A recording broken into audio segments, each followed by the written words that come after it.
জন্য এত অধীর হয়ে গিয়েছিল রাজ্য সরকার যে নিয়ম মানার প্রয়োজনটুকু বোধ করেনি মমতা বন্দ্যোপাধ্যায় সরকার। তার ফল ভুগতে হচ্ছে ওবিসিদের, মূলত মুসলমান সম্প্রদায়। আদালতে যখন এসব চলছে তখন কপিল সিব্বল কথা দেন, রায় দেবেন না হুজুর, আমরা কথা দিচ্ছি আমরা খুব তাড়াতাড়ি সমীক্ষা করে আবার সব ঠিক করে নিয়ে আসবো, আমাদের জুলাই মাস পর্যন্ত সময় দিন।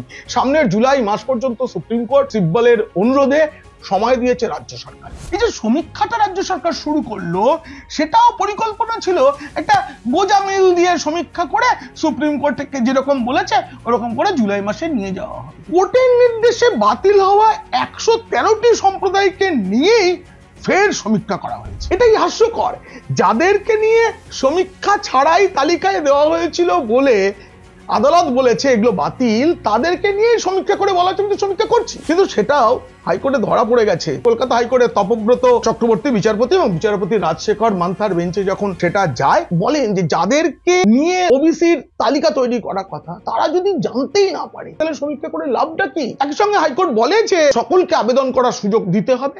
এই নিয়ে গোটা ভিডিওটি দেখতে হলে নিচে ডেসক্রিপশনে থাকা লিংকে ক্লিক করুন, আর যদি ভালো লাগে তবে অবশ্যই সাবস্ক্রাইব করুন পিনাক কি বলছে।